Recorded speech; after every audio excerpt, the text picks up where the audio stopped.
안녕하십니까. 더비용 회원 여러분, 청소년 상담사 2급 필기시험 대비를 위한 학습 시간입니다. 오늘은 네 번째 과목인 이상심리학의 9번째 시간입니다. 교재 위치는 406페이지가 되겠습니다. 지난 시간에는 물질 사용 장애 및 충동 조절 장애에 관한 개략적인 내용을 설명했고요. 오늘은 각각에 대해서 설명을 하고 하위 유형에 대해서 알아보도록 하겠습니다.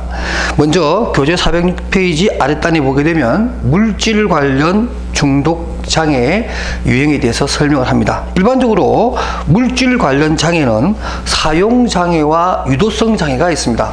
사용 장애는 앞에 물질이라는 말을 빼겠습니다. 그 다음에 유도성 장애가 있는데 사용 장애는 일반적으로 의존이라든가 남용이라고 하는 단어를 쓸 수가 있고요. 유도성 장애는 특정 물질이라고 보시면 됩니다.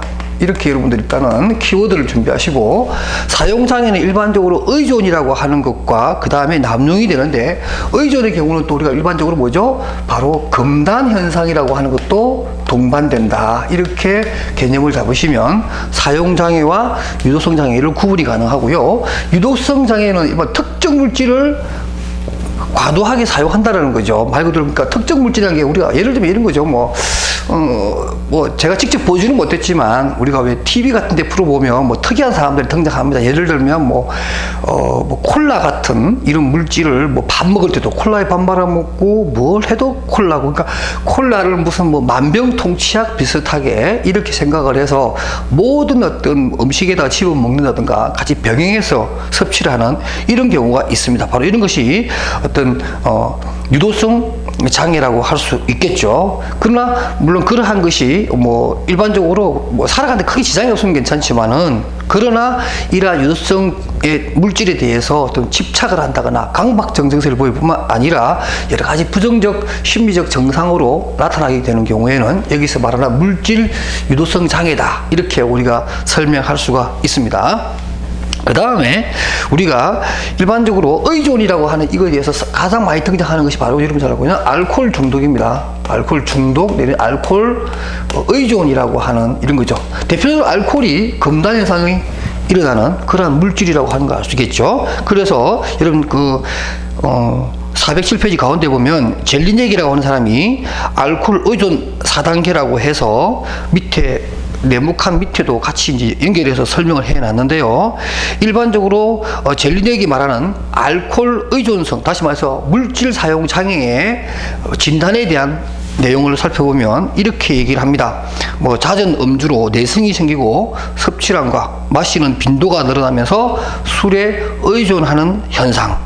또 3번에 보면 알코올의 생리적 의존은 내성과 금단 현상을 불러일으키고 온다, 이렇게 설명이 되어 있고요. 그 다음에 또 이러한 금단 현상은 손 떨림이나 또는 불안, 초조, 구토, 불면증에 시달리게 되는 경우고, 일반적으로 알코올 의존 내지는 알코올 중독에 관해서는 12개월의 관찰 기간을 두고 있습니다. 그래서 12개월 이상 지속되면 알코올 의존이라고 하는 장애 진단을 내릴 수 있다, 이렇게 얘기를 하고요.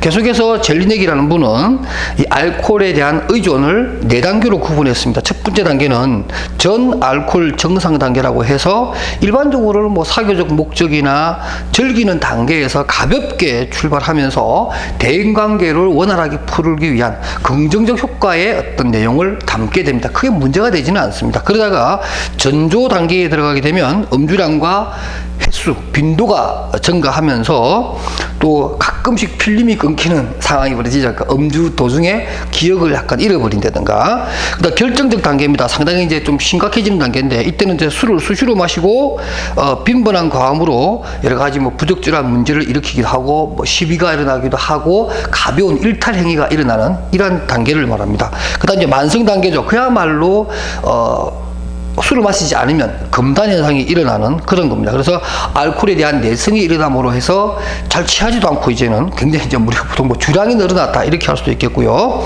그 다음에 술에 대한 통제력을 상실할 뿐만 아니라 말 그대로 술에 의존하기 때문에 술 외에는 밥 먹는 것도 잊어버리는, 그냥 술이 없으면 밥도 못 먹는 그러한 상태가 마지막 4단계입니다. 그래서 여러분들 그 단계 구분도 꼭 알아두시기 바랍니다.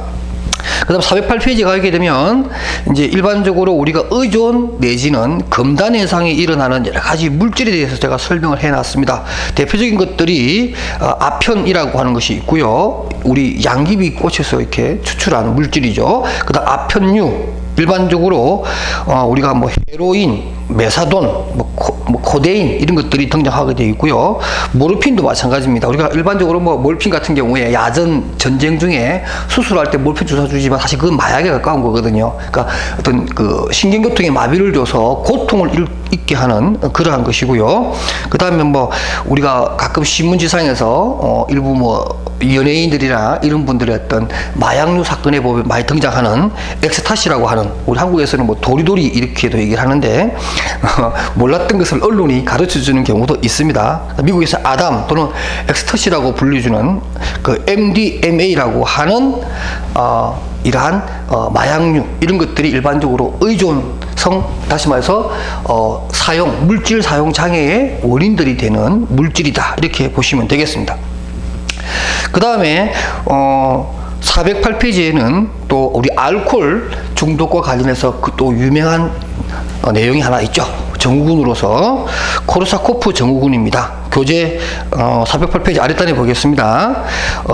러시아의 신경학자가 그 코르사프가 발견한 그런 증후군인데요. 이런 겁니다. 제가 읽어볼게요.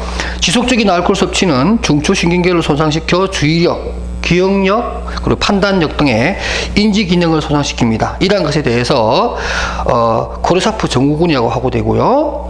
뭐 그 내용에 대해서 쭉 설명해 놨는데 409페이지 상단에 가게 되면 이러한 코르사코프 증후군에 대한 내용이 나와 있습니다. 일반적으로 보면 뇌 손상으로 인한 극심한 비가역적 형태라고 해서 뭐죠? 그러니까 어떤 과거의 기억을 못한다든가 기억 상실증, 또는 역행성 기억상실증이라든가 전행성 기억상실증에 시달리게 됩니다. 역행성 기억상실증이라는 게 뭐냐면 말 그대로 시간적으로 미래에 초점을 맞춰진 기억상실입니다. 다시 말해서 그러니까 어떤 예상을 전혀 못한다는 거죠. 그러니까 뭐 예를 들면 어떠한 일이 벌어지게 되면 그 다음에 어떤 일이 벌어진다는 거죠. 예를 들면 우리가 뭐 가스 배관의 이음새가 좀 부실하다, 그죠? 그러면 우리는 어떤 걸 예상할 수 있어요? 가스가 새서 가스 사고가 발생할 수 있다라고 하는 예견이라고 하는 걸 할 수가 있어요. 그러나 이러한 코르사코프의 어떤 그 증후군에 빠지게 되면 그러한 미래 시간에 대한 초점이 흐트러진, 그러니까 미래에 대한 어떤 그 예견이라든가 이런 것들이 상실된다. 그 다음에 전행성 기억상실증은 과거에 대한 겁니다. 과거에 대한 것들을 잃어버리는 거죠. 그 기억상실증하고 비슷한 건데요. 과거에 어떤 경험된 것들이 있죠.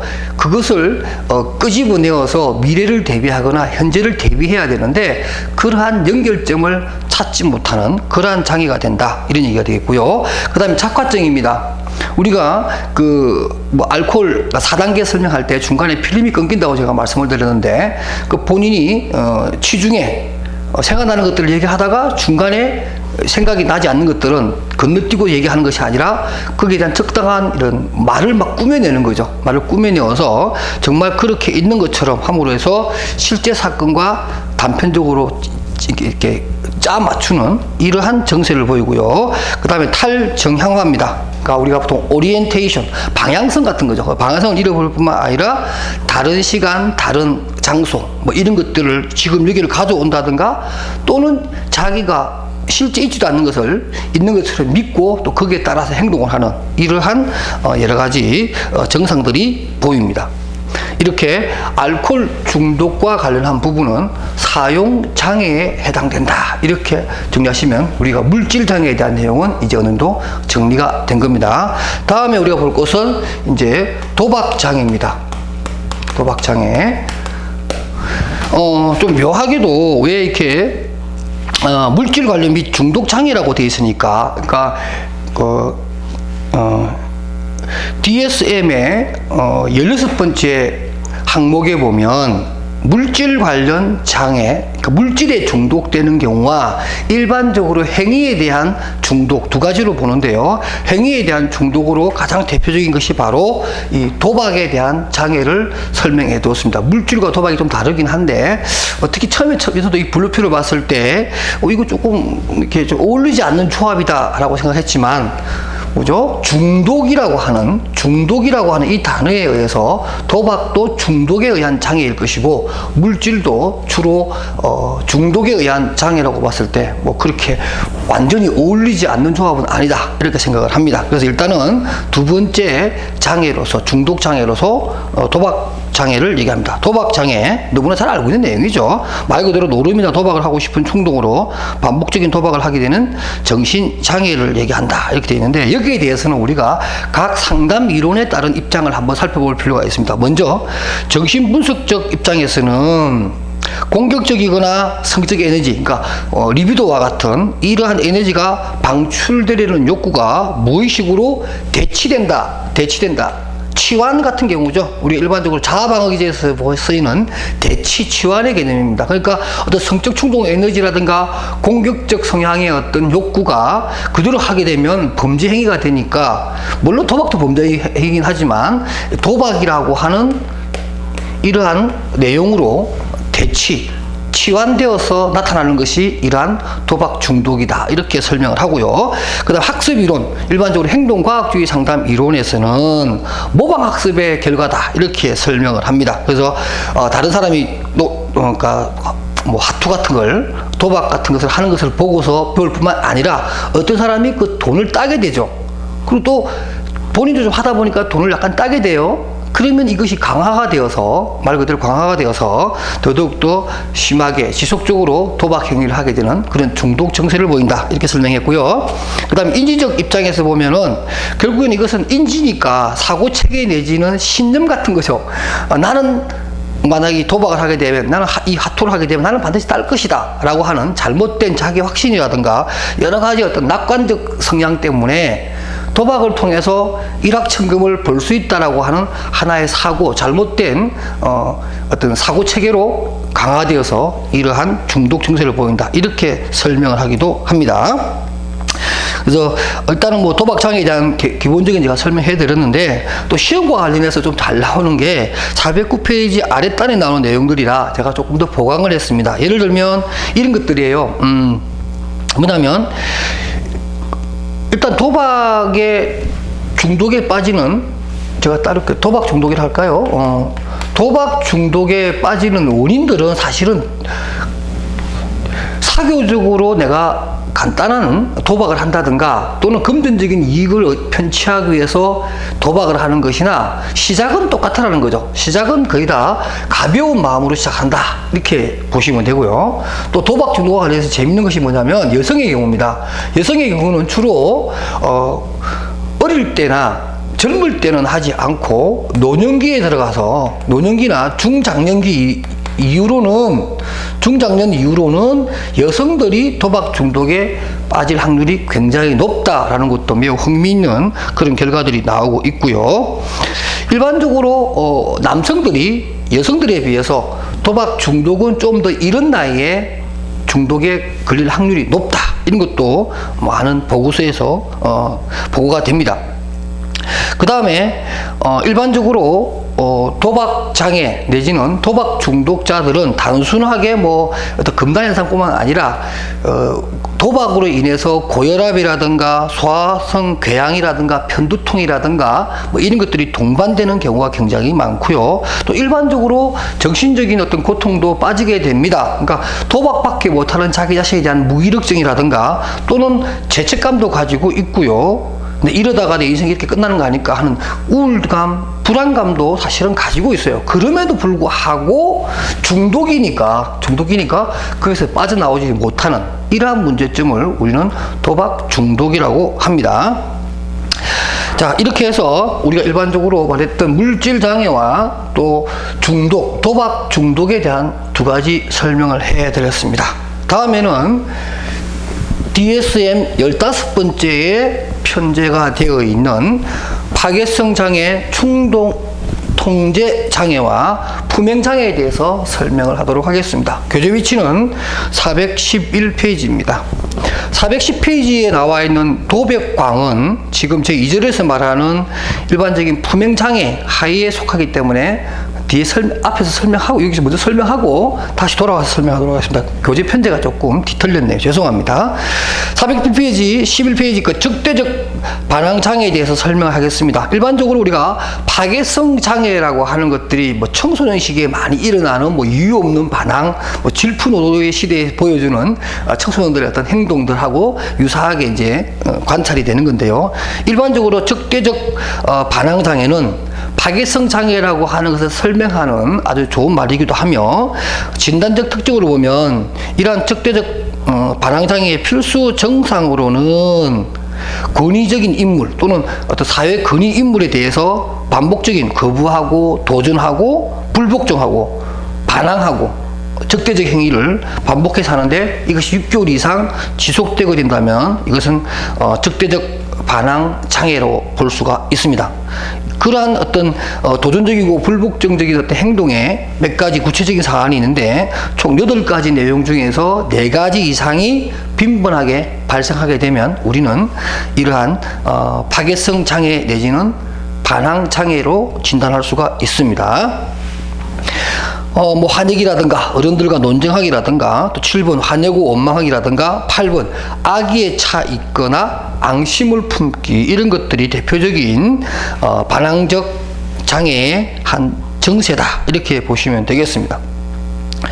그 가운데 양가로 3번에 보면 이러한 적대적 반항 장애가 진단이 내려지기 전까지는 나이가 비슷하고 동일한 발달 수준에 있는 다른 사람들에게 전형적으로 관찰되는 것보다 그러한 행동이 더 빈번해야 된다, 이 뜻입니다. 그리고 그러한 행동이 본인의 어떤 사회적, 학업적 또는 학교 생활에 있어서 여러 가지 심각한 장애를 야기한다고 판단했을 때 우리는 이러한 반항 장애의 진단을 내릴 수가 있겠죠. 그러니까 우리가 일반적으로 청소년 시기에는, 발달 단계인 청소년 시기에는 이유 없는 반항을 한다든가 사춘기가 보여주는 나름대로 아주 전형적인 행동들이 있어요. 그것 자체를 우리가 이러한 반항 장애 내지는 파괴성 장애로 볼 수는 없죠. 그러나 평균적인 어떤 그런 이유 없는 반항 같은 것들이 평균적인 수준에서 머문다면 괜찮은데, 그것을 뛰어넘어서 더더욱더 빈번히 또 정도가 심한 경우가 여기에 해당된다, 이렇게 보여집니다.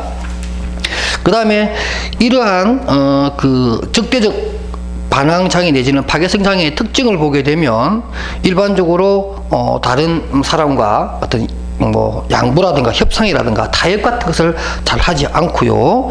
411페이지 아랫단 밑에서 4번째 보게 되면 적개심에 관한 얘기도 해놨습니다. 예를 들면 어른이나 친구에게 직접적으로 표현되고 고의적으로 귀찮게 굴거나 언어적으로 공격하는 이런 겁니다. 언어적인 겁니다. 그러니까 이것은 좀 여러분 좀 알아두시기 바랍니다.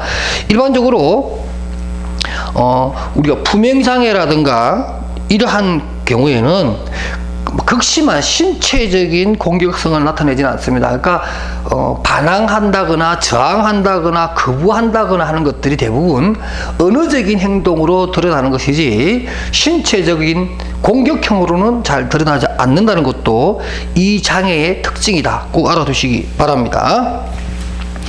그 다음에 412페이지에 보시게 되면 또 이러한 것에 대해서 양가로 6번에는 이 장애를 가지고 있는 개인들은 흔히 자신을 반항적이거나 도전적인 인물이라고 생각하지 않고 자신의 행동이라고 하는 것은 어떤 잘못된 상황이나 잘못된 조건에 대해서 개선하려고 하는 하나의 반응으로서 올바른 것이다, 이렇게 스스로 자기 자신에 대해서는 어떤 죄의식이라든가 책임감 이런 것들을 느끼지 못하는 거죠. 그게 더 큰 문제라는 거예요. 그게 큰 문제. 그러니까 일반적인 기준을 뛰어넘은 자기만의 어떤 생각으로 그러한 행동을 하게 된다, 이런 얘기가 되겠습니다. 그 다음에 이 유형에서 또 발견되는 하위 유형으로는 바로 품행장애입니다. 우리가 잘 알고 있는 품행장애가 있는데요. 이 내용을 보면 타인의 기본 권리나 나이에 맞는 사회적 규칙을 반복적이고 지속적으로 위반하는 것을 과 관련된 그러한 장애입니다. 방가로 3번에 보면 이런 것들이 있습니다. 사회적 관점에서 이러한 품행장애는 일탈행위라고 할 수도 있으며 법률적으로 특히 형법에 따르면 하나의 범죄가 된다는 거죠. 그래서 뭐 도둑질을 한다든가 상해 같은 것을 한다든가 이런 것들이죠. 그러니까 행법상의 처벌까지 갈 수 있는 그런 무거운 일탈 행위를 하는 이러한 것이 바로 품행장애입니다. 우리가 앞에서 보았던 일반적인 뭐 반항장애 내지는 파괴성 장애 같은 경우에는 일반적으로 뭐냐면 가정 내에서 일어나고 사회적으로는 크게 문제가 되지 않습니다. 그리고 어떤 주로 언어적인 어떤 그런 공격성을 보일 반면에 신체적인 공격을 하진 않죠. 그러나 품행장애는 일반적으로 이러한 육체적인 장애가 다 품고 있기 때문에 문제가 된다 이런 얘기예요. 6번에 한번 보겠습니다. 반가루 6번에 가족뿐만 아니라 대인관계 전반, 학교생활 또는 사회생활 또 여러 가지 모임에서도 이러한 행동이 드러나기 때문에 이제 더 큰 문제가 된다 이렇게 볼 수가 있겠습니다.